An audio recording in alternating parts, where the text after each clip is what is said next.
चलिए भाई, अरे आराम से, कोई टेंशन। अब अगर हम आगे बढ़े तो बेटा आज आप सबसे पहले हाइलाइटर निकाल लीजिए, बुक निकाल लीजिए और आप हेडिंग निकालेंगे ईडा। और मैंने आपको बताया था बेटा इंश्योरेंस सेक्टर की बातचीत। क्या था इंश्योरेंस सेक्टर में, मैंने बताया था ईडा जो एक्ट है 1999, उसने इंश्योरेंस सेक्टर में एफडीआई की लिमिट में क्या करा था, 26% पे ब्लॉक करी हुई थी कि 26% से ऊपर एफडीआई कोई लगा नहीं सकता इंश्योरेंस सेक्टर में। लेकिन उसके बाद एक बिल आया 2014 में जिसमें इंश्योरेंस सेक्टर पे एफडीआई की लिमिट को 26 से कितना कर दिया था, 49। ये लास्ट हमने रोका था। अब इसके बाद हमें दो टॉपिक करने हैं आज, एक तो मिशन स्टेटमेंट ऑफ अथॉरिटी और एक पावर वावर सब कुछ। देखते बराबर mission statement of the authority. Sir mission क्या है? अब घूम फिर के एक चीज बता दूं जो मैंने शॉर्ट ट्रिक हमेशा बताई है, जहां पर भी आपको पॉलिसी होल्डर दिख गया और इंश्योरेंस से रिलेटेड दिख गया, ऑप्शन में बता रहा हूं क्लियरली, वहां पे ईडा आंसर रहेगा, बात खत्म। पावर ड्यूटीज कुछ भी बोले, ठीक है ना, जहां पे कौन दीजिए गई, पॉलिसी होल्डर, और दूसरा क्या हो गया, इंश्योरेंस सेक्टर। इसके बिना टेंशन मत लेना, ऑप्शन नहीं होगा एक भी, लिखा होगा क्लियरली एक एक वर्ड। अब देखो यहाँ पे क्या क्या पॉइंट बोल रहा है। सबसे पहले बेटा मिशन क्या है, protect interest and secure fair treatment of the policy holder. Second, bring out speedy and orderly growth of insurance industry, की तेजी से ग्रोथ करनी है, बढ़िया ग्रोथ करनी है, ये चेक करता है। Set, promote, monitor, enforce high standard of integrity, financial soundness, fair dealing and competency of Dooj it regulates. बेटा टेंशन नहीं, आपको जब ऑप्शन में आएगा तो इट थोड़ी लिखेगा, अब इसको पढ़ के थोड़ी कुछ समझ आएगा, आपको लिखेगा इंश्योरेंस सेक्टर। क्या लिखेगा? तो बिल्कुल परेशान मत होना। अभी आप देखो ना, बंदों की ऐसी रहेगी और इतनी सारी पावर ड्यूटी कैसे याद रहेंगी, अभी याद करनी नहीं है, शॉर्ट ट्रिक है। इंश्योरेंस से रिलेटेड होगा, पॉलिसी होल्डर से रिलेटेड होगा, ईडा आएगा। सिक्योरिटी से रिलेटेड होगा, इन्वेस्टर से रिलेटेड होगा, सेबी आएगा। कंज्यूमर से रिलेटेड होगा, कॉम्पिटिशन से रिलेटेड होगा, सीसी आएगा। मॉनेटरी और बैंकिंग से रिलेटेड होगा, आरबीआई। शॉर्ट ट्रिक है, स्मार्ट वर्क। और ये ट्रिक आप पूरे 30-35 क्वेश्चन में ट्राई कर लेना, हर जगह अप्लाई होगी, ठीक है ना। फंक्शन फंक्शन कुछ याद नहीं करने, बस मेन आपको यहाँ पे लर्निंग क्या करनी है, डेट्स, ठीक है। एक्ट कब आया, वो मेंबर्स याद है कितने कितने मेंबर थे सेबी में, सीसीआई में। सीसीआई में 1+6 था, वहां पे 1+2+1+5, ठीक है ना, वो सब याद रखना है। अच्छा ठीक है जी। अगला, एंश्योर स्पीडी सेटलमेंट। अरे बेटा इंश्योर करता है speedy settlement of genuine claims. आया ना वर्ड जेन्युइन क्लेम्स, मतलब अगर किसी की डेथ हो गई तो उसकी फैमिली को बेटा 1 करोड़ साल बाद पैसा मिल रहा है, 1 करोड़ साल बाद। पॉसिबल है क्या? इंश्योरेंस कंपनी कह रही है हम देंगे आपका पैसा, टेंशन मत लो, बस 5,000 साल बाद दे देंगे, कोई दिक्कत नहीं, हम तो दे रहे। अबे क्या ये सही तरीका है? 50 साल बाद दे रहे, क्या ये सही तरीका है? भाई जब बंदे की डेथ हो गई आपको इंश्योरेंस क्लेम जल्दी से जल्दी देना ना। तो बेसिकली ये इंश्योर करता है speedy settlement of genuine claim. Genuine, जैसे का ये नहीं बेटा कि गाड़ी भेड़ दी और फिर आप क्लेम मांगने जा रहे हो, जेन्युइन क्लेम होना चाहिए, ठीक है। आगे बोल रहा है टू प्रिवेंट इंश्योरेंस फ्रॉड। आ गया वर्ड इंश्योरेंस, इंश्योरेंस के फ्रॉड को कौन टैकल करेगा, ईडा। अच्छा सिक्योरिटी मार्केट के फ्रॉड को same, and other malpractices and put in place effective grievance redressal machinery to promote. अगला, to promote fairness, transparency and orderly conduct in financial market dealing with, आगे insurance से, and build a reliable management and information system to enforce high standard of financial soundness amongst the market player. आपको देगा insurance market की बात हो रही है। Next, to take action where such standards are inadequate and, अब देखो ये कैसे भाई बेटा, सच स्टैंडर्ड नहीं आएगा, यहाँ आएगा इंश्योरेंस स्टैंडर्ड्स। इंश्योरेंस से रिलेटेड स्टैंडर्ड्स अगर किसी ने ब्रेक करे हैं, किसी ने डिफॉल्ट करा है, किसी ने गड़बड़ करी है, इनइफेक्टिवली यूज करी है, तो बेटा एक्शन कौन लेगा, ईडा। और last, bring out optimum amount of self regulation in day to day working of the industry. अरे कौन सी इंडस्ट्री लिखेगा, इंश्योरेंस इंडस्ट्री लिखेगा। आप बिल्कुल परेशान मत होना, यहाँ पे वो क्यों साइलेंट रख रहा है, क्योंकि हेडिंग ईडा चल रही है ना, तो वो इंश्योरेंस साइलेंट रख रहा है। वहां पे आपको देगा क्लियरली कि भाई कौन रेगुलेट करता है day to day functioning of the insurance sector, IRDA. वहां टेंशन नहीं लेना, ऑप्शन में जब आएगा वो रैंडम होगा, तो इंश्योरेंस, सिक्योरिटी, बैंकिंग सब देगा। कोई दिक्कत बेटा? पक्की बात? अच्छा, ये हो गए क्या मिशन। अब इसके बाद आता है क्या भैया, जो हमारा ईडा का एक्ट है, ईडा के एक्ट के सेक्शन 14 में कुछ ईडा की ड्यूटीज दी हुई है। सर क्या ड्यूटीज है, क्या पावर्स है, जरा देखते हैं फटाफट, टॉगली हेडिंग डालो, duties, powers, function of insurance regulatory development authority. बेटा ये पावर्स सेक्शन 14 में दी है। क्या क्या पावर्स है? नंबर 1 बेटा ये देता है issue to the applicant certificate of registration, renew, modify, withdraw, suspend और कैंसल सच रजिस्ट्रेशन। आप सच रजिस्ट्रेशन से कुछ बता नहीं पाओगे, इंश्योरेंस रजिस्ट्रेशन की बात करें, कोई भी कंपनी, जैसे मुझे अगर इंश्योरेंस कंपनी खोलनी है तो मुझे पहले ईडा से रजिस्ट्रेशन सर्टिफिकेट लेना पड़ेगा, और अगर मैंने कुछ गड़बड़ करी तो वो मेरा रजिस्ट्रेशन सर्टिफिकेट सस्पेंड कर सकता है, टर्मिनेट कर सकता है। अच्छा, मुझे मॉडिफाई करवाना है, सब कुछ कौन करेगा? ईडा। अच्छा नेक्स्ट बेटा, फिर वही बात, प्रोटेक्शन करेगा interest of the, point number 3, specifying requisites, qualification, code of conduct and practical training of the intermediary और इंश्योरेंस इंटरमीडियरी एजेंट। सबकी ट्रेनिंग करवाएगा प्रॉपरली, प्रैक्टिकल नॉलेज देगा सबको, क्वालिफिकेशन चेक करेगा। समझ हो क्या? आगे स्पेसिफाई करेगा code of conduct for loss assessors, promoting in efficiency in the conduct of insurance business, word पकड़ो, हर जगह इंश्योरेंस है। Promoting regulating professional organisation insurance and reinsurance business. बेटा एक चीज यहाँ पे, क्या आपको पता है री इंश्योरेंस क्या होता है? री इंश्योरेंस बिजनेस, जैसे इंडिया में, अब नहीं इंडिया तो कब इतना गंदा मारा, इंडिया में इंश्योरेंस कंपनी सबसे बड़ी है LIC, life insurance corporation. India में सबसे बड़ी और इकलौती री इंश्योरेंस कंपनी है GIC। सुना आपने GIC? सर मतलब बेटा आज अंबानी गया, सुनो आज अंबानी गया LIC वालों के पास, कह रहा मेरा इंश्योरेंस करवाना है। बेटा जिसकी अपने आप में नेटवर्थ पता नहीं कितने लाख ऑफ करोड़ है, उसकी आप समझ रहे हो इंश्योरेंस कितने की होगी? यार अगर मेरे को आज अपनी इंश्योरेंस मैं कराऊंगा 10 करोड़ की इंश्योरेंस करवाऊंगा मैं तो, टर्म इंश्योरेंस होती है, मैं बोलूंगा 10 करोड़, अगर मुझे कल को कुछ हो जाता है एट दी 60 साल से पहले, तो टर्म इंश्योरेंस में क्या होता है, नॉमिनल अमाउंट पे करनी होती है मुझे 50-60 हजार रुपए साल का, और अगर मुझे कुछ भी हो जाता है 60 ईयर से पहले तो मुझे 10 करोड़ रुपए मेरी फैमिली को मिल जाएगा, चाहे वो अगले साल ही हो जाए, और अगर कुछ नहीं हुआ तो कुछ नहीं मिलेगा। टर्म इंश्योरेंस सबसे बेस्ट होती है, ठीक है। अब मान लो अंबानी करवाने जा रहा है, बेटा अंबानी अगर करवाएगा, जिसकी नेटवर्थ ही पता नहीं 10 लाख करोड़ 50 लाख करोड़ है, उसकी इंश्योरेंस की अमाउंट सोचो आप, LIC की मार्केट वैल्यूएशन से ज्यादा उसकी इंश्योरेंस होगी। अब LIC वालों की तो भट्टे बैठ जाएंगे अगर उसको कल को कुछ हो गया। अब LIC कह रहा है यार मैंने इंश्योरेंस तो इसकी ले ली, लेकिन अगर कल को इसको कुछ हो गया तो मेरी इंश्योरेंस कंपनी बंद हो जाएगी ना, तो मैं काम करता हूं इस इंश्योरेंस की री इंश्योरेंस करवा लेता हूं। और इंडिया में री इंश्योरेंस सबसे बड़ी कंपनी कौन सी है? GIC, general insurance corporation. ये सबसे बड़ी, मतलब ये इंश्योरेंस भी करती है और री इंश्योरेंस भी करती है।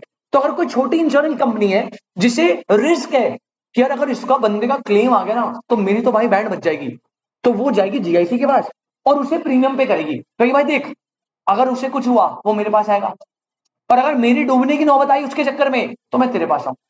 इसे बोलते हैं री इंश्योरेंस, समझे क्या?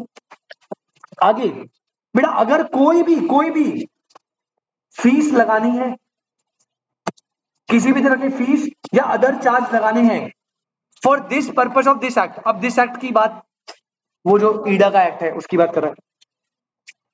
कॉलिंग फॉर इंफॉर्मेशन फॉर्म, कोई भी इंस्पेक्शन, कोई भी इंक्वायरी, कोई भी इन्वेस्टिगेशन, कोई भी audit of the insurer intermediary, insurance intermediary, किसी का भी ऑडिट, इन्वेस्टिगेशन, इंक्वायरी कुछ भी करना है वो भी कौन करेगा? IRDA. Next, control and regulation of the rates, advantages, terms and condition offered by the insurer in respect of general insurance business, वो भी कौन बताएगा? ईडा। मतलब रूल्स एंड रेगुलेशन क्या होंगे, कितने रेट्स पे आपको पे करना है, जो भी कंडीशंस है वो सब, बस ये नॉर्मल पॉइंट है। अच्छा क्या कह रहा है? कह रहा है specifying the form and manner in which books of account shall be maintained and statement of accounts shall be rendered by insurance and other insurance intermediary. Books of account कैसे मेंटेन करने हैं इंश्योरेंस कंपनी को, वो कौन बताएगा? IRDA बताएगा. Regulating investment of funds by insurance company. अगर insurance company कोई भी इन्वेस्टमेंट करेगी फंड में, वो भी कौन रेगुलेट करेगा? ईडा. कितना कर रहे हो, कहां इन्वेस्ट कर रहे हो, सब बताएगा. Maintenance of margin of solvency. Maintenance of margin of solvency.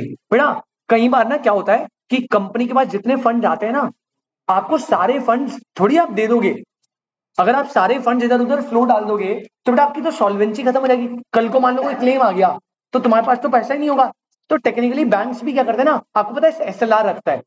सुनिए एसएलआर रखता है. आरबीआई बताता है कितना एसएलआर रखता है. ऐसे ही इंश्योरेंस कंपनी को कुछ मार्जिन मेंटेन करने होते हैं सॉल्वेंसी के, और वो मार्जिन इंश्योरेंस कंपनी को कौन बताएगा? IRDA. Adjudication of disputes between insurance and intermediary और इंश्योरेंस इंटरमीडियरी.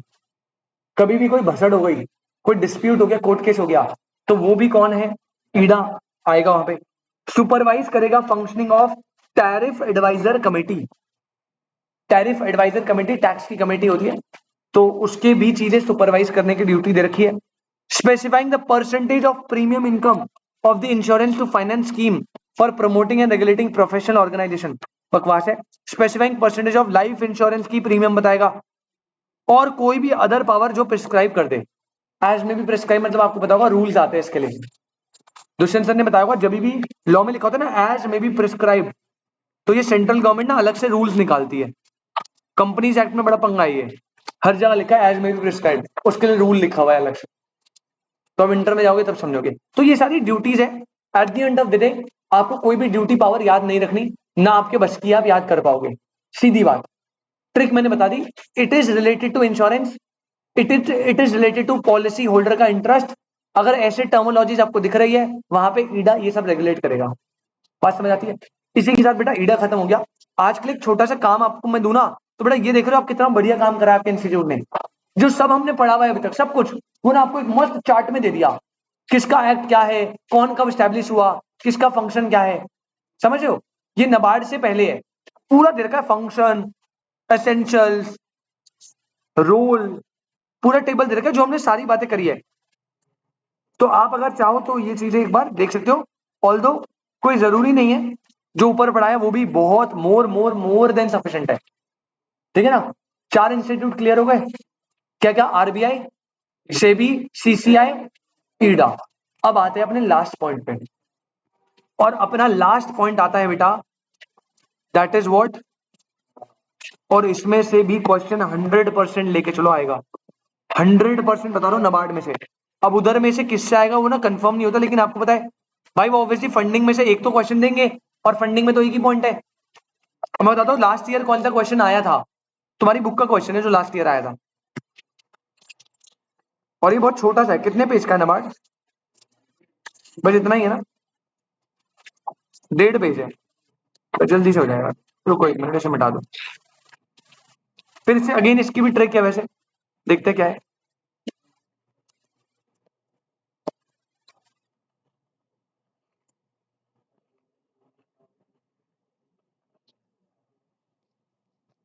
बस 1 मिनट बेटा,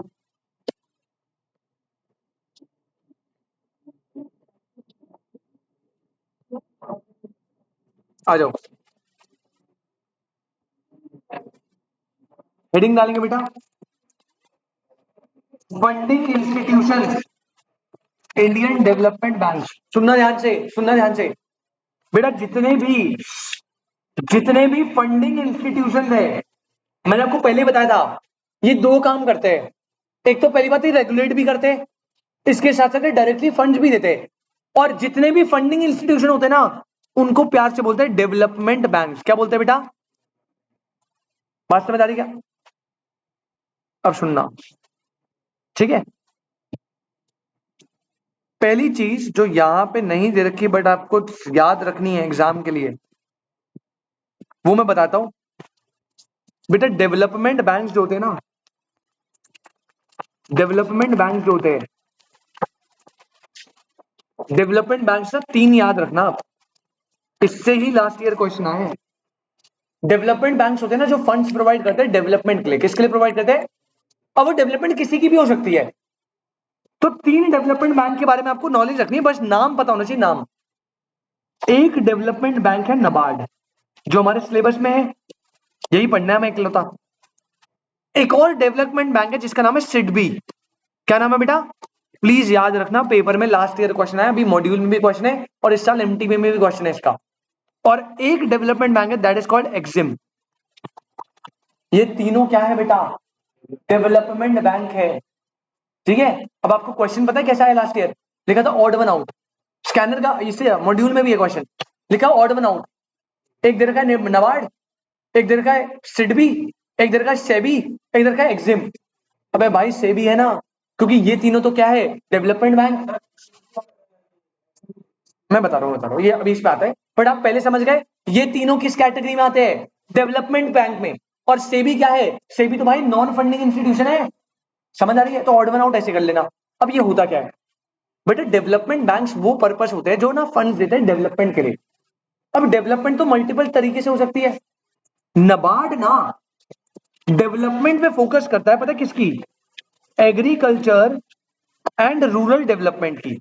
तो जब भी रूरल डेवलपमेंट और एग्रीकल्चर की डेवलपमेंट की बात आएगी तो सबसे आगे कौन खड़ा होगा फंड देने? नबार्ड। लेकिन क्या मान लो मुझे अब इंडस्ट्री सेटअप करनी है, तो बेटा इंडस्ट्री सेटअप करने के लिए क्या मैं नबार्ड से लोन लेने जाऊंगा? तो बेटा मैं जाऊंगा सिडबी के पास। सिडबी होता है वो डेवलपमेंट बैंक जो बेटा स्मॉल इंडस्ट्रीज पे फोकस करता है। किस पे फोकस करता है? स्मॉल इंडस्ट्रीज पे। इसकी फुल फॉर्म ये small industries development bank of India.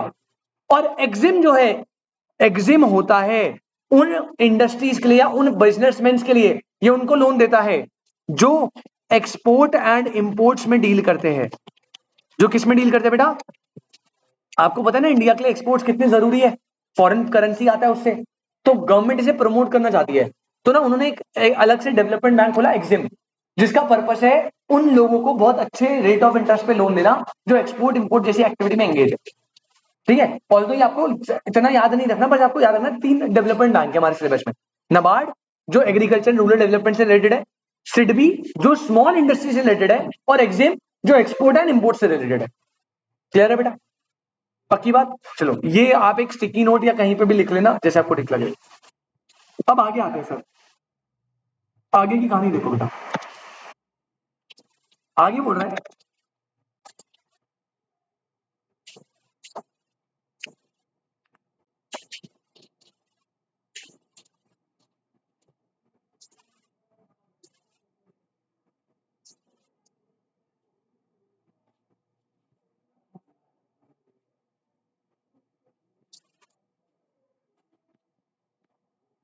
हाँ जी, सॉरी, आगे बोल रहा है क्या? Funding institutions. देखो भाई क्या बोल रहा है, सीधा सीधा जंप मार के आ जाओ सेकंड पैराग्राफ में और इसे बना लेना स्टार। सेकंड पैराग्राफ को बना लीजिएगा स्टार, इसमें से क्वेश्चन बन सकता है आपका। क्या बोल रहा है पता है कि in the first 4 decades since independence, when the India was Indian capital market was rather underdeveloped and fueling of industry development was entrusted to a battery of special purpose financial institution created by toward this purpose। मतलब क्या बोल रहा है? कह रहा है initially जब independence मिली ना उस टाइम पे इंडिया जो है वो अंडर डेवलप था मार्केट के मामले में, और या फिर उसे ना एक ऐसा फ्यूल चाहिए था, मतलब एक ऐसी चीज चाहिए थी जिससे वो मार्केट को बूस्ट कर पाए, और वो उसके लिए चाहिए लोन्स। क्या चाहिए? और लोन्स देने के लिए उसे इंस्टीट्यूशन को स्टैब्लिश करना था। तो सबसे पहले these special purpose financial institution were called development banks. Her area की डेवलपमेंट करने के लिए इंडिया ने क्या स्टैब्लिश करे? जब ये एक स्पेशल फाइनेंशियल इंस्टीट्यूशन थे। सर स्पेशल क्या था? अरे स्पेशल ये था कि जैसे नॉर्मल बैंक है ना वो तो मल्टीपर्पज के लिए लोन देता है, डेवलपमेंट बैंक सिर्फ एक स्पेसिफिक सेक्टर की डेवलपमेंट के लिए देते हैं। जैसे एग्रीकल्चर की डेवलपमेंट के लिए सिर्फ कौन लोन देगा? नबार्ड। अगर स्मॉल इंडस्ट्री की डेवलपमेंट करनी है सिडबी, और अदरवाइज एक्सिम। ठीक है बेटा, एक बार मीटिंग रीजॉइन करना प्लीज जल्दी से। अभी भी ढीठ हो, अभी भी नहीं बता रहे, ऐसे नहीं कि अभी जल्दी जल्दी हो जाए। ओए होए होए, आप डिस्टर्ब हो जाते, मेरी इतनी फिक्र है तुझे भाई। हाँ हाँ, तुम्हारी तो चश्मा कहाँ पहना है तुमने? तुमने तो देखा ही नहीं। हाँ हाँ, आंख बंद थी तुम्हारी। मैं तो बेटा बिल्कुल।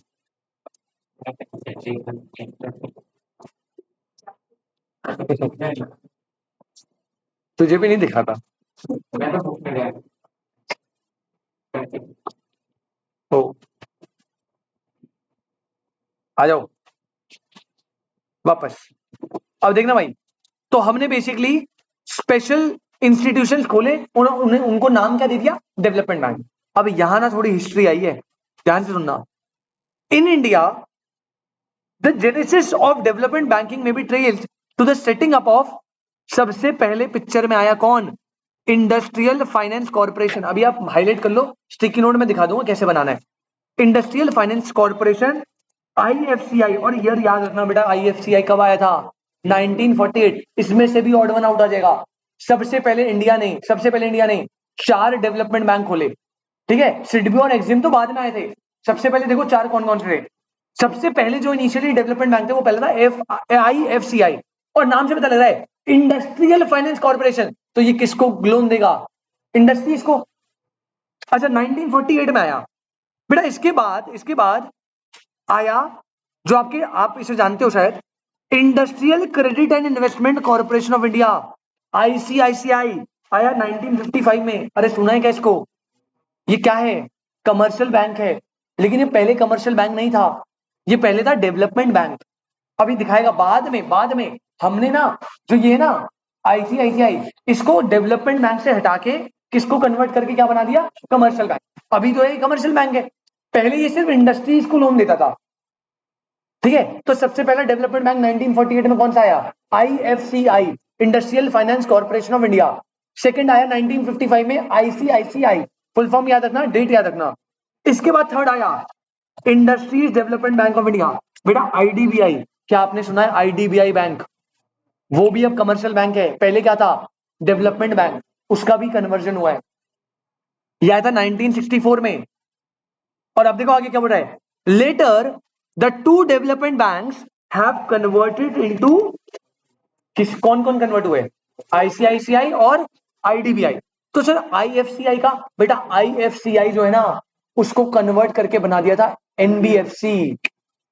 पता है एनबीएफसी क्या होता है, नॉन बैंकिंग फाइनेंशियल। देखो मैं पिक्चर दिखाता हूं आपको। डेवलपमेंट बैंक दो टाइप में डिवाइड है, एक है इंडस्ट्रियल डेवलपमेंट बैंक, और एक कौन से, एग्रीकल्चर। अब इंडस्ट्रियल डेवलपमेंट बैंक में 3 है, सिडबी भी इसमें आएगा, लेकिन तुम्हारी बुक में दिया नहीं है, लेकिन क्वेश्चन दे दिया तुम्हारी बुक वालों ने, पता नहीं क्यों। अब मैंने तो बता दिया था ना, सिडबी भी एक इंडस्ट्रियल बैंक है, और एक एक्सिम भी है जो एक्सपोर्ट इंपोर्ट का है ना। लेकिन अभी तुम्हारी बुक में जितना लिखा है उतना बता रहा हूं। इंडस्ट्रियल डेवलपमेंट बैंक में 3 थे, आईएफसीआई 1948, आईसीआईसीआई 1955, और आईडीबीआई 1954। इनमें से जो नीचे वाले 2 है उन्हें बाद में कमर्शियल बैंक बना दिया, और बेटा आईडीएफसी जो है, ओ सॉरी, आईएफसीआई जो है, उसे क्या बना दिया, एनबीएफसी। इसे एनबीएफसी बना दिया, ठीक है। तो इसका आप फोटो लेके ग्रुप में डाल दो। ये नोट मुझे स्टिकी नोट चाहिए क्लास में, मतलब आपकी अगली क्लास में कॉपी में। बेटा एक बंदा कोई फोटो ले लो और ग्रुप में ट्रांसफर कर दो फटाक से। वो मैं बता रहा हूँ बेटा, एनबीएफसी के ना टाइप होते हैं, बता दो क्या होता है, ठीक है। नहीं नहीं नहीं बेटा, फुल फॉर्म वही है, नाम वही है। हाँ नाम इंडस्ट्रियल है, लेकिन अब तो वो नॉर्मल कमर्शियल बैंक है, हर काम करता है, ठीक है। आईडीबीआई जो है बैंक, ये भी नाम वही है, industrial development bank of India.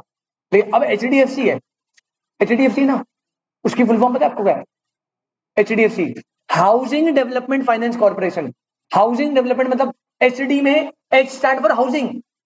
अबे जब एचडीएफसी स्टैब्लिश हुआ था ना, वो कमर्शियल बैंक नहीं था, वो हाउसिंग डेवलपमेंट बैंक था। मतलब जब मिडिल क्लास और लोअर मिडिल क्लास को घर बनाना होता है, तो उसको घर बनाने के लिए हाउसिंग लोन लेना पड़ता है ना, तो वो लोन देने का काम था। लेकिन बाद में उन्होंने बिजनेस को एक्सपैंड करते करते करते करते एमओए में इतनी सारी चीजें डाल दी कि वो कमर्शियल बैंक ही बन गया।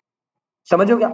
तो बैंक स्टैब्लिश होते हैं किसी और पर्पज के लिए, बाद में कमर्शियल बैंक बन जाते हैं, फुल फॉर्म वही रहती है, ठीक है ना। चलो, तो यहां पे क्या बोला है, later to development banks convert हुए कमर्शियल बैंक में। और जो आईएफसीआई है वो क्या है बेटा, non banking finance company, NBFC. और क्या बोला है, non deposit seeking institution, NBFC NDSI. अब सर ये क्या है बेटा, ये ना आपके सिलेबस में है नहीं, लेकिन अगर आप फ्यूचर में कभी एनबीएफसी के बारे में पढ़ो ना, तो आप पढ़ोगे एनबीएफसी 2 टाइप की होती है। एक होती है एनबीएफसी डी, उसकी फुल फॉर्म है एनबीएफसी डिपॉजिट। मतलब उस एनबीएफसी में आप जैसे कमर्शियल बैंक में डिपॉजिट एक्सेप्ट करवाते हो ना, वो करवा सकते हो। एक होती है NBFC and, non banking finance company, वो भी नॉन डिपॉजिट, मतलब वो डिपॉजिट एक्सेप्ट नहीं करती, सिर्फ लोन देती है। अच्छा सर ऐसा ही क्या है?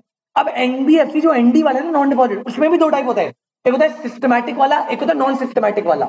अब ये बहुत डेप्थ में चला जाएगा, बस आपको इतना याद रखना है कि मेरे पास तीन इंस्टीट्यूशन थे, आईएफसीआई, आईसीआईसीआई, आईडीबीआई। एक 1948, 1955, 1964।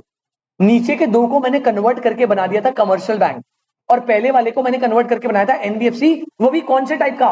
एनडीएसआई। बस इतना है, देखो एनडीएसआई वाला बनाया था। ठीक है ना? वो क्या होता है क्या नहीं होता वो आपके सिलेबस में सीएस में है, वो सीएस में पढ़ाता हूं मैं एनबीएफसी के टाइप्स। ठीक है, अभी आप छोड़ो इतना, बस ये था। दीज इंस्टीट्यूशन नीड्स टू, बकवास है।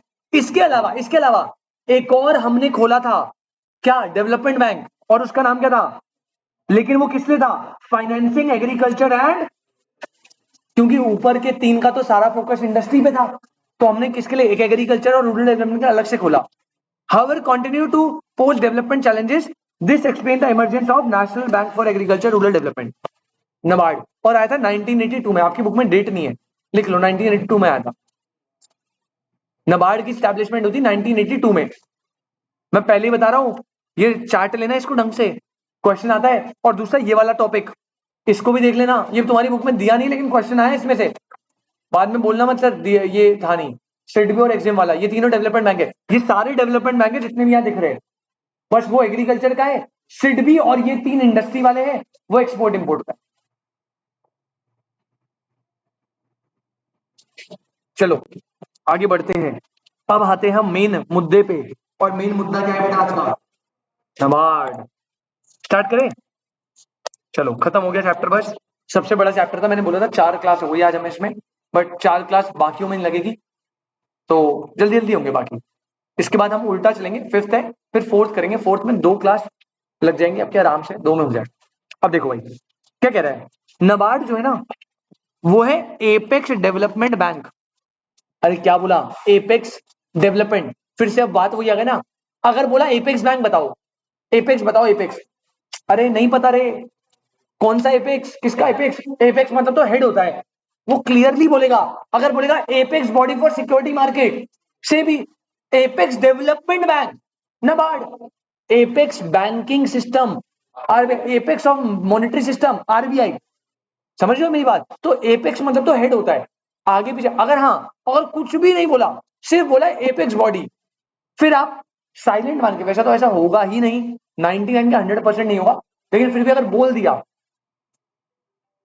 तो आप उसे आरबीआई कंसिडर करना। ठीक है जी, आ जाओ अब आगे। अंडरलाइन करना, इसका हेडक्वार्टर कहां पे बेटा? मुंबई में। और सारी ब्रांचेस कहां पे? All over the bank has been interested with, underline करना, अंडरलाइन करना, matters concerning policy planning and operation in the field of credit for other economic activity, जो किससे रिलेटेड है? रूरल एरिया में रिलेटेड है। तो अगर आपको एग्रीकल्चर या रूरल एरिया से रिलेटेड कोई भी चीजें कर रही है, कोई भी, तो बेटा वो काम आपका कौन करेगा? NABARD. NABARD is an active in developing financial inclusion policy and is a member of Alliance for, बकवास हटाओ, आगे देखो।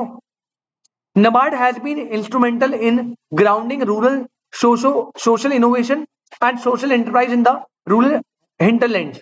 अब शॉर्ट ट्रिक बता दूं, अगर कहीं पे भी agriculture, rural area, backward area की डेवलपमेंट ऐसे कीवर्ड दिख गए, आंसर क्या है? NABARD। बस खत्म। The organization has developed a huge amount of trust capital in its 3 decades of work with rural communities, sorry। अब देखो भाई, पॉइंट्स अलग अलग दे रखे, रीड करते हैं। नाबार्ड क्या है? Most important institution which look after the development of cottage industry, small industry, village industry and other rural industry. Sure, industry कहां से आ गया?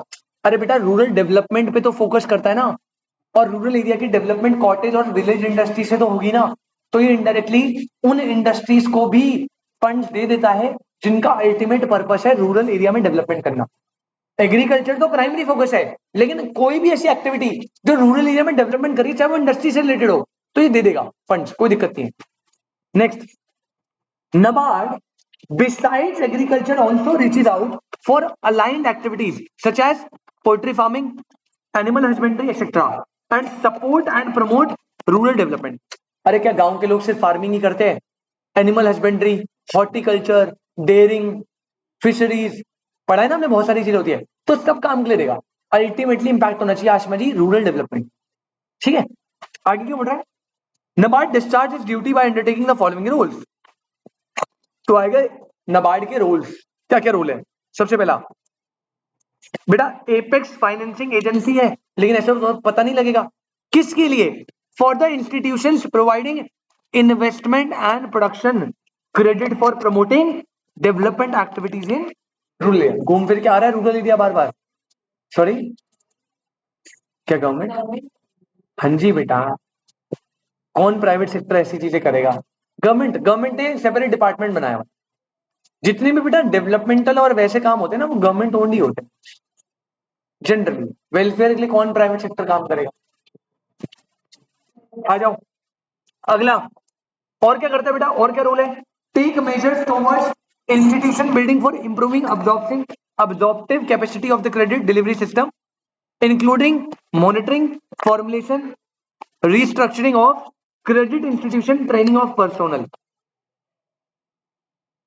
क्रेडिट फैसिलिटी देखेगा गांव गांव पे, ठीक है, बैंकिंग सिस्टम सही है नहीं है रूरल एरियाज में, वो सब चेक करेगा, मॉनिटर करेगा, फॉर्म करेगा।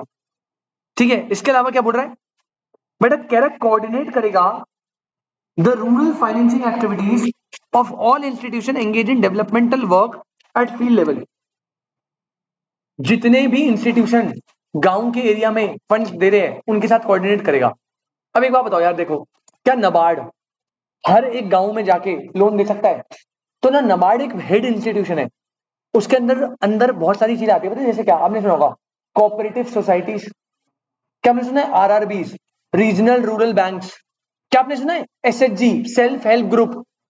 अब भाई देखो ना, मैं फॉर एग्जाम्पल NABARD हूं, अब मैं हर गांव में थोड़ी जाके फंड दे दूंगा, तो मैंने अपने चेले चपाटे रखे हैं। एक RRB है, RRB जो होते हैं वो बैंक सुना छोटे छोटे गांव और बहुत जहां पे कमर्शियल बैंक नहीं आएगा। अब HDFC कहेगा यार देखो, अगर मैं इतना ज्यादा अपना ऑपरेशन सेटअप करूंगा गांव में, वहां पे लोन ले रहे लोग 10,000 रुपए का, 500 रुपए डिपॉजिट करवा रहे हैं, भाई मेरे तो ऑपरेटिंग कॉस्ट ही नहीं निकल पाएगी। तो हर जगह कमर्शियल बैंक नहीं जा सकता ना, तो वहां पे छोटे छोटे बैंक जाते हैं, और इन सारे बैंक्स को कोऑर्डिनेट कौन करता है? NABARD। चाहे वो RRBs हो, चाहे वो कोऑपरेटिव सोसाइटीज हो, चाहे वो SHG हो, कोई भी हो, उन सबका हेड है। Next, can I undertake monitoring and evaluation of projects refinance by it. NABARD refinances financial institution which finance the rural sector। कह रहे NABARD उनको पैसे देता है जो इंस्टीट्यूशन रूरल सेक्टर में पैसे देते हैं। ठीक है, जैसे RRB है, रीजनल रूरल बैंक, आपने सुना भी नहीं होंगे उनके नाम, ऐसे नाम होते हैं उनके, महाराष्ट्र ग्रामीण सेवा बैंक, ऐसे नाम होते हैं उन बैंक्स के, RRBs की कैटेगरी में जो आते हैं, वो ग्रामीण एरिया में छोटे छोटे बैंक होते हैं। NABARD partakes in development of institutions which help the rural economy। घूम फिर के रूरल की बात कर रहा है। NABARD also keeps check on its client institutes, उसके जो क्लाइंट इंस्टीट्यूट है उन पे भी चेक करता रहेगा। Regulate the institution which provide financial help to the rural economy. मतलब घूम फिर के बार बार ये बोल रहा है रूरल इकोनॉमी में जो लोन देगा, रूरल को डेवलप करेगा, उन सब में हेल्प करता है। It provide training facilities to the institution working in the field of rural uplifted. Rural आ गया। इट रेगुलेट एंड कोऑर्डिनेट्स, देखो आ गया ना, रेगुलेट करता है किसको? कोऑपरेटिव बैंक्स को। किसको रेगुलेट करता है? RRBs को। And manage talent acquisition through, ये एक स्कीम होती है, छोड़ो इसे, इन सबको कोऑर्डिनेट करेगा। खत्म रहे, बस ये लास्ट टॉपिक है। अब देखो इसके अंदर कौन कौन आता है। NABARD के अंदर आते हैं बेटा कुछ लोग, सर कौन से लोग? सबसे पहला state cooperative agriculture and rural development banks, SCARDs बोलते हैं ना, स्कार्ड्स। मैंने बोला था ना NABARD के चेले चपाटे हैं जिनको फंड्स देता है, फिर वो आगे फंड्स रूरल एरिया में देते हैं, तो वो उनकी बात कर रहा है। पहला NABARD का जो अंदर इंस्टीट्यूशन आता है वो कौन आता है? State cooperative agriculture and rural development bank. Full form नहीं देगा आपको इसकी, इसमें ऑड वन आउट देता है इस वाले में। अच्छा सेकंड कौन है बेटा, स्टेट कोऑपरेटिव बैंक एससीबीज। अगला कौन है बेटा, आरआरबीज। अगला कौन है, commercial bank and other financial institution approved by RBI. तो ये सब नाबार्ड के अंदर आते हैं, समझ लो क्या, कौन कौन, एक तो हो गया स्कार्ड्स, एक हो गया क्या एससीबी, आरआरबी और कमर्शियल बैंक, ये नाबार्ड से रेगुलेट होते हैं। बेटा ये ना सारे कमर्शियल बैंक नहीं बोल रहा हूँ, ये रेगुलर रूरल एरिया में जो रेगुलेट कर रहे हैं उन कमर्शियल बैंक की बात कर रहा हूँ। While the ultimate beneficiaries of investment credit can be individuals, partnership, company, state own corporation, कह रहे नाबार्ड से जिसको बेनिफिट मिलेगा ना वो बेनिफिशियरी कोई भी हो सकता है, वो अकेला बंदा हो सकता है, वो कोई कंपनी हो सकती है, वो पार्टनरशिप हो सकती है, कोई भी बेनिफिशियरी बन सकता है। अच्छा ये हमने कर लिया था ना, नाबार्ड का हेड ऑफिस कहां पर है, ये पहले भी आया था क्या, हाँ स्टार्टिंग में आ गया था। अच्छा अब देखो आ गया, नाबार्ड ऑल्सो किससे लिंकेज है, एसएचजी, एसएचजी बोले तो सेल्फ हेल्प ग्रुप से लिंकेज है। SHG bank linkage program which encourages Indian banks to lend to the self help groups। तो बेटा ये एक प्रोग्राम है जिसमें नाबार्ड ना छोटे छोटे एसएचजी, एसएचजी समझते हो गौरव भाई, एसएचजी पता है क्या होता है बेटा, छोटे छोटे गांव में ना बहुत सारी आंटियां होती है, अब वो आंटियां ना बेचारी घर में नॉर्मल घर के काम करती है बेटा, वो भी उनके पास भी तो स्किल्स होती है, हो सकता है कोई बुनाई में अच्छा हो, कोई मशीन चलाने में अच्छा हो, कोई हाँ हाँ लिज्जत पापड़, सुना हमने लिज्जत पापड़, इससे बेस्ट एग्जांपल अमूल। अमूल जो था ना वो पहले कोऑपरेटिव सोसाइटी थी छोटी सी, आज देख लो एमएनसी कंपनी बनी पड़ी है। लिज्जत पापड़ भी बहुत फेमस है, वो भी एसएचजी था, वो 4-5 आंटियों ने स्टार्ट करा था घर पे अपने, और वो इतना फेमस होते होते क्या, तो बेसिकली नाबार्ड क्या करते हैं ना, वुमेन एम्पावरमेंट करने के लिए जो छोटे छोटे गांव में आंटियां होती है उन्हें बोलता है कि भाई आप एसएचजी फॉर्म करो और पैसा हम देंगे, बाहर आपको 8% में मिल रहा है, हम आपको 4% में देंगे, आप खुद का काम स्टार्ट करो। बात समझ आ रही है, तो ये हो गया। Larger because SHG has comprised mainly of poor women. This has evolved into an important Indian tool for microfinance. NABARD also has a portfolio national बकवास बस खत्म।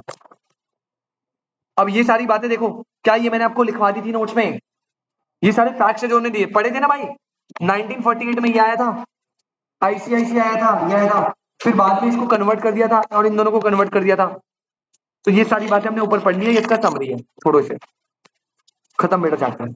इसी के साथ आपका नाबार्ड वाला पोर्शन होता है समाप्त। मैं फिर से बोल रहा हूं आप इसके क्वेश्चन आज ट्राई करना एंड ट्रस्ट में आपको मजा आ जाएगा, आपको यार फ्री के नंबर है, लिटरली कोई मेहनत नहीं है समझने वाली, सिर्फ पढ़ना है, सिर्फ पढ़ना है। मैं इकोनॉमिक्स से ज्यादा फोकस्ड है इन 4 चैप्टर में बोलूंगा आपको करने को। इकोनॉमिक्स में तो तुमने पढ़ लिया कॉस्ट रेवेन्यू प्रोडक्शन, वहां जाके लैंग्वेज ब्लेंडर कर देगी आपको, और हो सकता है सही का गलत कराओ, लेकिन इन 4 चैप्टर में अगर आपने पढ़ा है तो लैंग्वेज तो कोई बैरियर ही नहीं है, क्योंकि यहां तो डायरेक्ट क्वेश्चन आएगा ना। जैसे देखो किरे ध्यान से देखना, एक एक चीज आपको पता है, रेगुलेटरी बॉडी, आशमा जी आप बताओगे मुझे आंसर इसका, और कोई नहीं बताएगा। रेगुलेटरी बॉडी जो फाइनेंशियल अफेयर कंट्रोल करती थी सेबी से पहले, सेबी से पहले कौन सी बॉडी थी जो सिक्योरिटी मार्केट कंट्रोल करती थी, ए कंट्रोलर ऑफ कैपिटल इशू, याद है आपको सीसीआई बताया था बस। अच्छा सेबी कॉन्स्टिट्यूट कब होता, इसमें पंगे होते हैं, इसमें पंगे होते हैं, पंगा क्या है आप इसमें ना आंसर चेक करो अपने, इसमें ये हर बार गड़बड़ करते हैं, कभी ये एक्ट की डेट लिख देते हैं, कभी ये एस्टैब्लिशमेंट क्या लिखी हुई है, ए लिखा हुआ है, आप यार चेक कर रहे थे ना हमने सेबी की डेट क्या लिखी हुई थी, एक्ट की डेट कितनी थी, एक्ट तो 1999 में आया हुआ है, डेट 88 है, स्टैब्लिश हुआ था ना। ये कुछ क्वेश्चन में अभी आगे आएगा देखना, पता है क्या बोलेगा, कहेगा आरबीआई स्टैब्लिश हुआ था, हमें पता है 1935 में आया था, स्टैब्लिश तो 1935 में था, लेकिन इन्होंने पता नहीं क्यों डेट ना 1934 दे रखी है, कुछ क्वेश्चंस में एक्ट की डेट दे रखी है, तो थोड़ा सा ये ना मिसएलोकेशन होता है, लेकिन आपको मैं क्लियर करो, आप कंफ्यूज मत हो ना, इसमें जो भी लिखा हो कुछ गलती होंगी आपके आंसर में, अगर स्टैब्लिश पूछा है वो डेट अलग है, और अगर क्या पूछा है एक्ट की डेट पूछिए, गवर्नेंस एक्ट की डेट, तो वो एक्ट की डेट लिखनी है, बात खत्म। आ जाओ बेटा अगला देखो भाई, बताया था ना क्वेश्चन, बेटा सेबी के मेंबर में कितने बंदे आरबीआई के थे, एक, याद है 1+2+1+5, पहला बंदा chairperson, 2% official of central government, एक बंदा ऑफिशियल ऑफ आरबीआई, तो आंसर क्या होगा एक। अच्छा बेटा, where can first appeal against SEBI can be made? First appeal बेटा सिक्योरिटी एपेलेट ट्रिब्यूनल। सेबी तो बेटा जुडिशियल था, लेकिन उससे ऊपर कौन आता था? Appellate tribunal. और अगर एपेलेट ट्रिब्यूनल से भी ऊपर जाना है फिर सुप्रीम कोर्ट था। याद है आपको? बस regulate currency in the country, जय खा लो बेटा।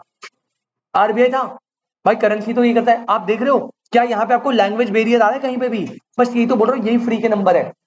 7 नंबर का आएगा आपके पेपर में, 7 क्वेश्चन आएंगे इससे। क्या ये, और आप ये तो फिर भी थोड़ा मेहनत क्यों है, क्योंकि चैप्टर थोड़ा लेंदी है। अबे भाई फर्स्ट चैप्टर और अगर फोर्थ चैप्टर देख लोगे ना तो मैं हंसी छूट जाएगी।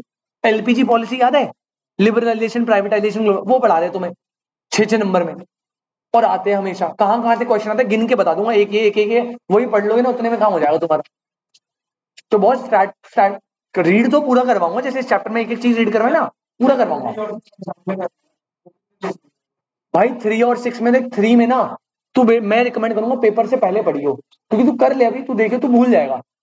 उसमें ऐसे लिस्ट है 50 60 कंपनी टाटा की, चेयरपर्सन। हाँ उसमें यार मैं रिकमेंड ही नहीं करूंगा आपको पढ़ने का। आपको बस वो टर्म्स पढ़नी जो आपको थोड़ी नहीं दिख रही हो, कुछ नया लग रहा हो तो पढ़ लेना, क्योंकि मेजोरिटी टर्म्स आपको उसमें आती होगी। Cheque, bills of exchange, treasury bill, bond, demand draft, share की भी है ना, प्रोस्पेक्टस क्या होता है, प्रीमियम क्या होता है, डिस्काउंट, ये सब ऐसे टर्म्स है, 100 150 टर्म्स है। तो वो आप ट्राई कर लो, अगर आपको लगेगा कि नहीं सब इसमें आप बताओ कि रिलायंस का ओनर अंबानी क्यों है, समझाओ हमें, हम समझना चाहते हैं, तो एक दिन क्लास रख लेंगे उसके लिए भी। बट आपके एंड पे और थोड़ा लास्ट में ही पढ़ना उसे। पहले आप ट्राई करो कि उधर का पूरा 60 मार्क्स और इधर का 30 मार्क्स, 28 30 मार्क्स ये कवर कर लो। वो 2 चैप्टर है 10 से 12 नंबर के, उनको आप लास्ट में जाना, क्योंकि आप भूल जाओगे, मैं गारंटी दे रहा हूँ भूल जाओगे। आप कर लो ट्राई, भूल जाओगे। आ जाओ बेटा। हाँ उससे पहले देख लेना नजर मार के कर। अच्छा, आरबीआई जो है उसको पावर किस एक्ट से मिली है? क्या बात है नालायक। बेटा ईडा कॉन्स्टिट्यूट कब हुआ था? जल्दी बताओ। 1999 में? ए यार, ये आंसर कैसे करेंगे? जाओ रे, चीटिंग करोगे तुम। हाँ ठीक है, आ जाओ बेटा फटाफट। हाँ पीछे आ गए, आगे पीछे। देखो ईडा की जो पावर ड्यूटीज थी वो याद है कौन से सेक्शन में लिखी थी? सेक्शन, कितने तेजी में बोल रहे 14। अभी लिखा नहीं होता, याद नहीं होता किसी को। अभी आज ही पढ़ाया था, है ना? पहला टॉपिक ये पढ़ा था, सेक्शन 14 में था। अभी पढ़ा है इसलिए बड़ा इजी लग रहा है। नोट्स नहीं बनाओगे ना घर जाके और स्टिकी नोट नहीं बनाओगे तो फंस जाओगे। स्टिकी नोट में आपको पता है एग्जैक्टली मुझे क्या क्या याद करना है। रीड तो क्योंकि आप देखोगे भी नहीं, आपको मेन फोकस रखना है स्टिकी नोट्स पे कि क्या रटना है, मतलब टिप्स पे होना चाहिए वो चीजें। कह रहे हैं इनमें से कौन सा फॉलोइंग स्टेटमेंट आरबीआई के बारे में क्या है बेटा? इनकरेक्ट। इनकरेक्ट है मतलब कौन सा गलत है? पहला, it deals largely with government, central and state banks. Its role is to ensure monetary stability. Monetary stability लाता है। One of its mission is to protect interest of the policy holder. ये तो ईडा का था बेटा। कीवर्ड्स, अब आ जाओ। अरे कंपटीशन कमीशन याद है 1+6 क्या रखना है? एक चेयरपर्सन और 6 मेंबर। और चेयरपर्सन 6 मेंबर। एक सेकंड, अब देखो, person 6 member, person 6 member appoint कौन करता है? सेंट्रल गवर्नमेंट अपॉइंट करती थी, आरबीआई थोड़ी करती थी। नबार्ड का हेडक्वार्टर अभी बनाया मुंबई में। Large number of SHG has been linked to credit. जहां पे एसएचजी आ गया, एसएचजी को किससे लिंक करा था? नबार्ड से। Regional office of SEBI is not located in. Headquarter नहीं बोला, रीजनल ऑफिस। अब याद करो सेबी का हेडक्वार्टर मुंबई में था और रीजनल 4 ऑफिस थे, नॉर्थ साउथ ईस्ट वेस्ट। आपको याद नहीं आ रहा? मैं दिखाता हूं आपको। हो जाता है कभी बार याददाश्त चली जाती है, पर मेरा काम है याददाश्त याद रखना। सेबी ना बेटा, आ जाओ सेबी पे। हाईलाइट करवाया था आपको ये। सेबी पे जब आप आओगे, दिख रहा है बेटा पहली लाइन, हेडक्वार्टर है कहां पे? मुंबई में। और इसके 4 रीजनल ऑफिस है, नॉर्थ ईस्ट साउथ वेस्ट पे। कहां कहां? न्यू दिल्ली, कोलकाता, चेन्नई, अहमदाबाद। ये 4 ऑफिस है। कहां पे नहीं है? चंडीगढ़।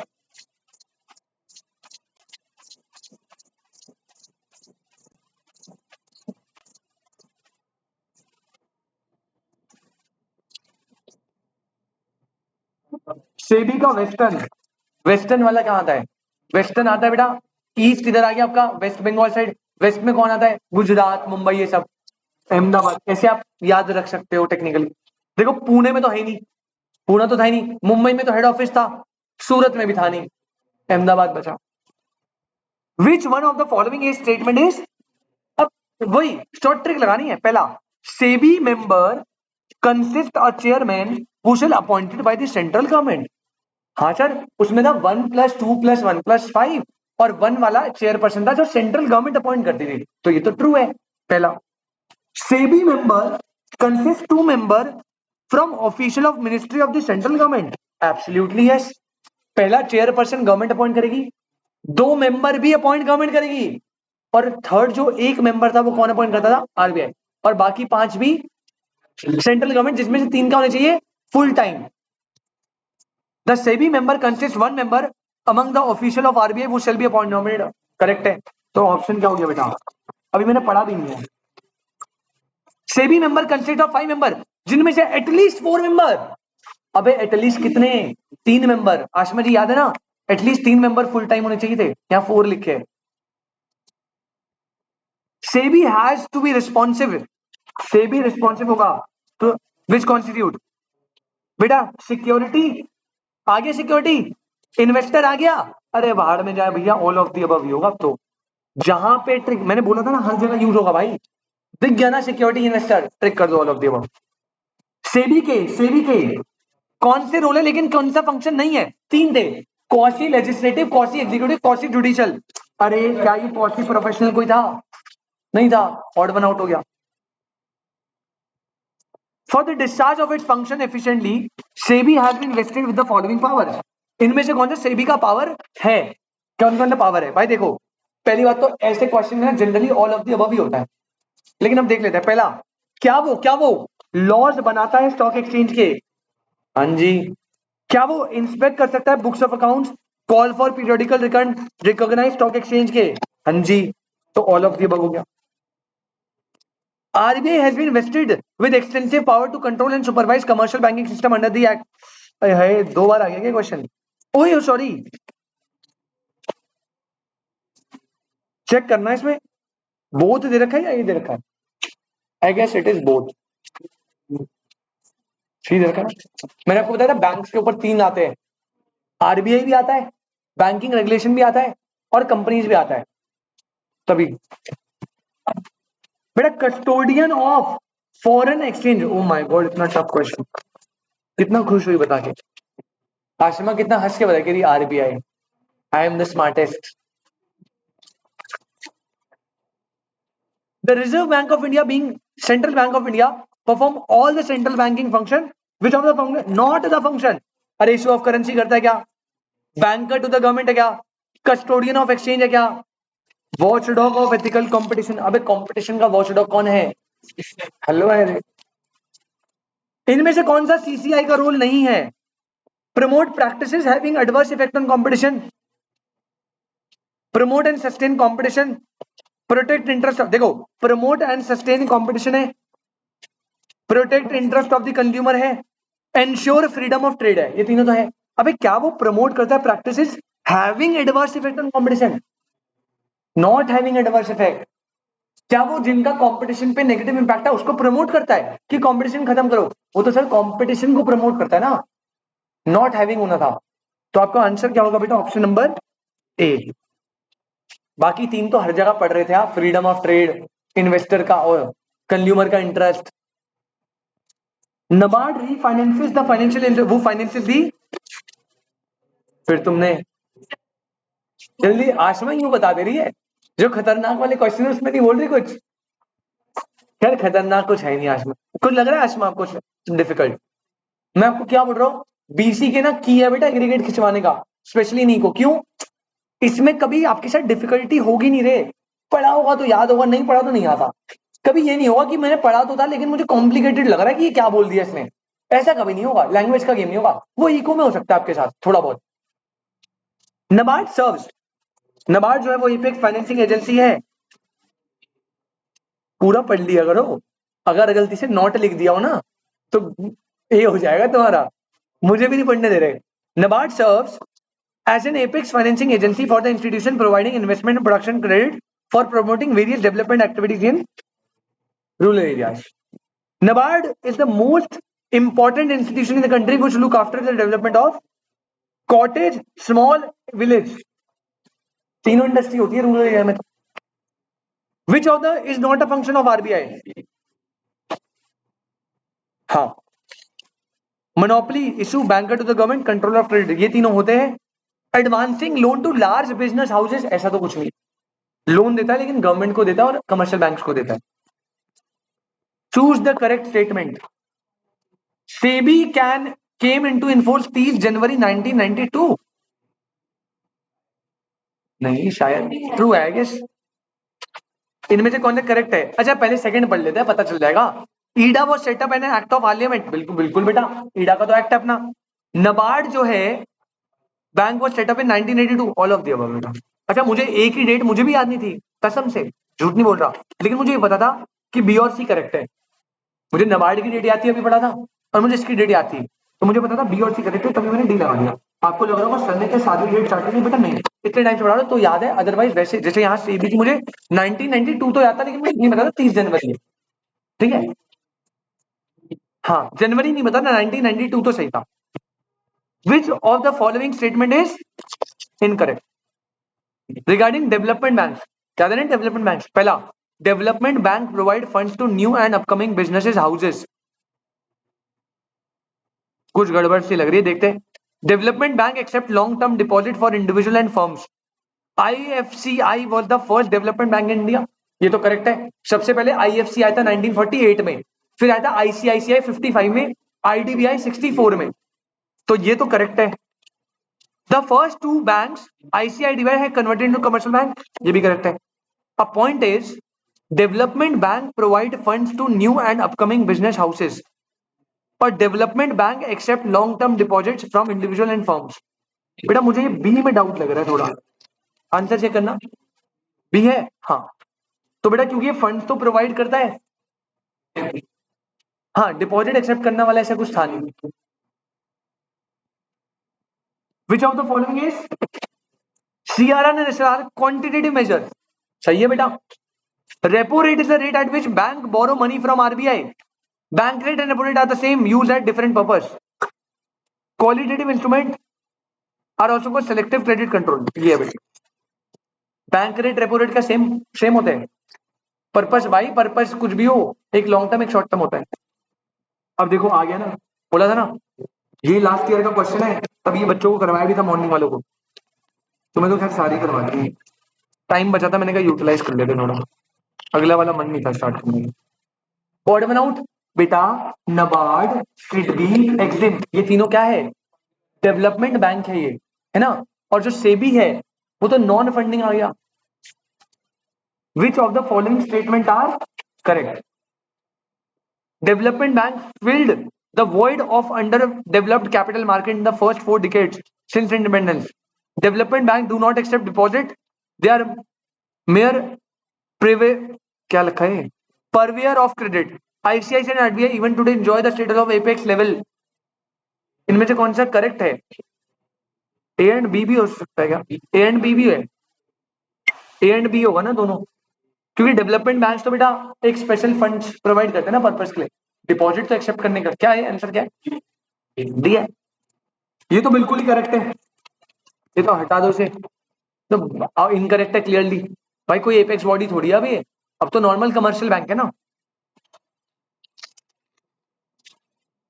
लास्ट तक क्या कितने सारे हैं? अच्छा लास्ट वाला आ जाओ पहले. Which of the following is converted into NBFC? IFCI को कन्वर्ट करा था ना बेटा.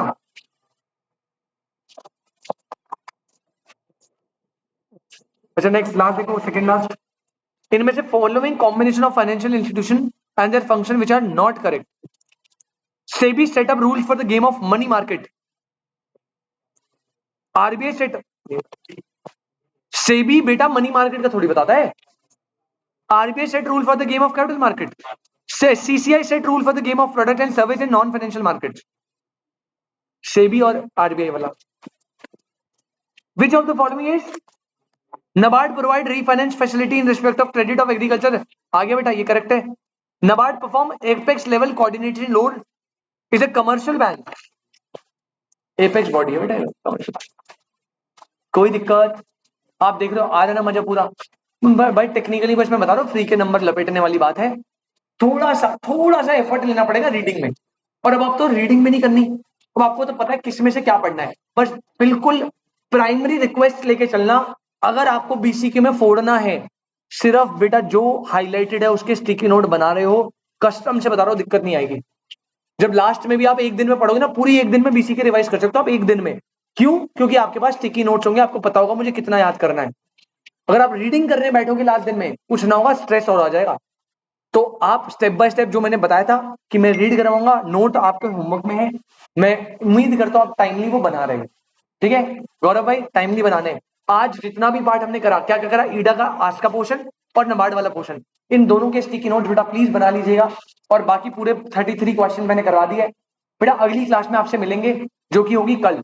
अब बस मैं कल का शेड्यूल देख लूं कि आपकी क्लास जो है वो ऑफलाइन होगी या ऑनलाइन. अगर ऑफलाइन होगी तो वो मॉर्निंग का स्लॉट होगा 11, 12, 12 से 1 ऐसा करके, या सुबह हो सकता है 10 से 11, जैसे भी होगा मैं बता दूंगा. ठीक है. और अगर ऑनलाइन होगा तो रात को 9 से 10, 10 से 11 जो भी हो. ठीक है.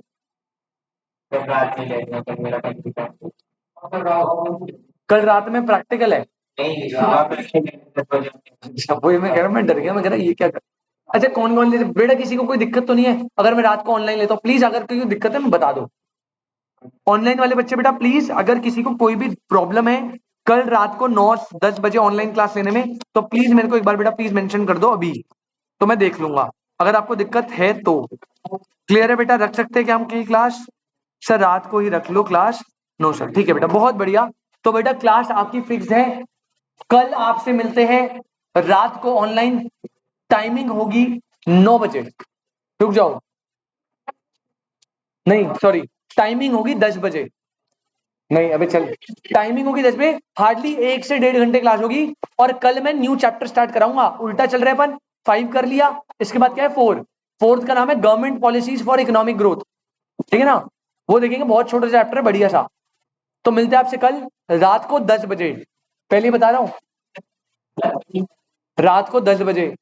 हाँ खाना वाना मत खाना पहले, वरना नींद आएगी. खाना मत खाना, नींद आएगी. अच्छा ठीक है, 10 बजे कल क्लास है बेटा आपकी. और बढ़िया एकदम टाइमली आ जाइएगा. ऑनलाइन मीटिंग ज्वाइन करनी है मेरे वाले लिंक से. तब तक के लिए ta ta bye bye, take care. और तुम्हारा टेस्ट चेक होके मिले तो मुझे रिपोर्ट्स बताना कितनी आई हैं.